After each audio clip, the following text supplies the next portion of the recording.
सत्तेत उतरवण्यासाठी आपल्यासारखे एज्युकेटेड लोक सुद्धा उतरले आहेत. त्याच्या मागे काय काय कारण आहेत.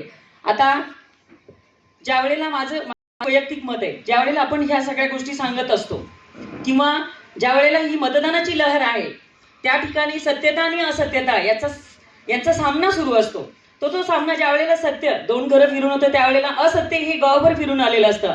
म्हणून आम्ही वैद्यकीय आघाडीच्या सर्व मंडळींनी ठरवलं की आपणही एज्युकेटेड माणसांनी जर या मैदानात उतरलं आणि आपले सत्य काम करणारे, जे सत्यात उतरून काम करणार आहेत, तळागाळात जाऊन काम करणार आहेत, त्या लोकांसाठी जर आपल्याकडनं मदत झाली तर यापेक्षा अजून कोणती गोष्ट चांगली असू शकते. म्हणून आमची सगळी वैद्यकीय आघाडी अगदी तळागाळापासून जोमाने काम करत आहेत. हे काम करत असताना मी तुम्हाला प्रश्न विचारते मी की ज्या वेळेला आपलं पाल्य असेल, आपली पुढची पिढी येणारी असेल, ती पिढी जर त्या पिढीला जर आपल्याला संधी द्यायची असेल, कोणासारखं नेतृत्व करा. ज्या वेळेला आपण त्यांना प्रश्न विचारू किंवा मी तुम्हाला प्रश्न विचारते, तुम्हाला जर राहुल गांधी सारखं नेतृत्व करणारी पिढी आपलं पाल्य पाहिजे असेल की मोदीजींसारखं पाहिजे असेल. जर मोदीजींसारखं पाहिजे असेल तर नक्कीच आपल्याला संभाजीनगर मधून संदीपान भाऊ भुमरे यांना कसा मताधिक्याने 2 ते 2.5 लाख मताधिक्याने आपल्याला मतदान वाढवता येईल याकडे लक्ष द्यायचं आहे.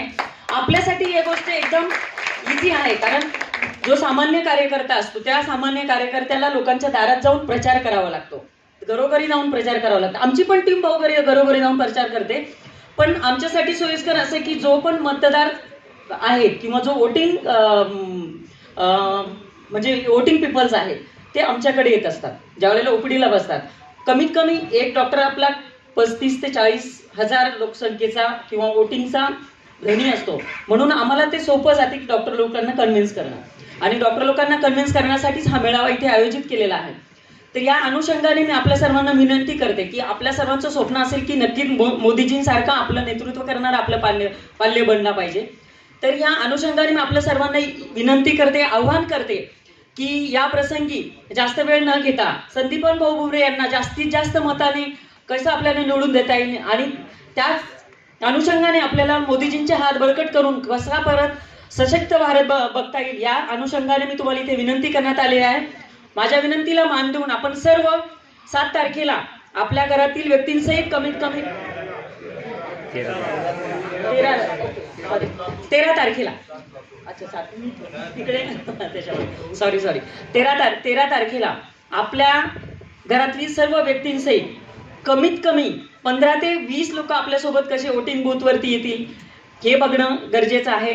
त्याच अनुषंगाने आपल्याला जे मार्गदर्शक करत असतील त्यांच्याशी सुसंवाद साधून कोणत्या वोटिंग बूथ वरती काही कमतरता असेल त्याकडे बघणं गरजेचं आहे. आणि जर काही कमतरता असेल तर आमच्या दोघी भगिनी इथे तयारच आहेत, त्या डागासरही आहेत. तर या सर्वांशी संवाद साधून आपण कसं सुरळीत पद्धतीने मतदान करू याकडे लक्ष द्याल. परत एकदा मी तुम्हाला विनंती करते आणि माझे 2 शब्द थांबवते.